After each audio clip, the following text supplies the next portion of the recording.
আপনি কি একজন খাদ্যরসিক বাঙালি? আপনি কি মাছ ভাতেই সন্তুষ্ট, নাকি লাল কাপড়ে মোড়া হাঁড়ির কলকাতা বিরিয়ানি? আমরা এতদিন জেনে এসেছি বাংলায় নাকি মোগল সম্রাট শাহজাহানের হাত ধরেই বিরিয়ানি এসেছে, কিন্তু কলকাতা বিরিয়ানির এই ঘটনা কি আদৌ সত্যি নাকি অন্য কিছু?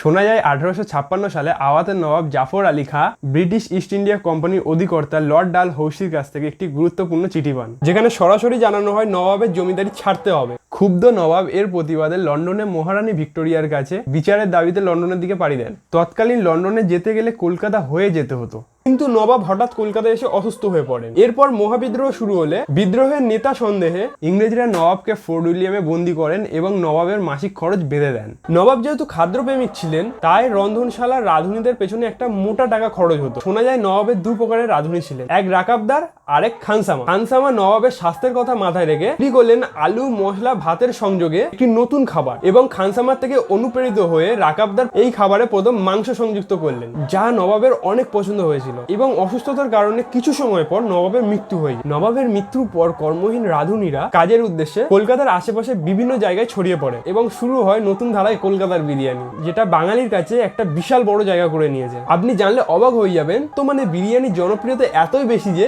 সরকারিভাবে না হলেও বিরিয়ানি প্রেমিকরা বিরিয়ানি দিবস পালন করছে। শাহজাহান নাকি জাফর আলী খাঁ, কার হাত ধরে এলো কলকাতার এই অথেন্টিক বিরিয়ানি? আপনার মতবাদ অবশ্যই কমেন্টে জানাবেন, এবং নেক্সট কোন টপিকে ভিডিও দেখতে চাইছেন অবশ্যই জানাবেন।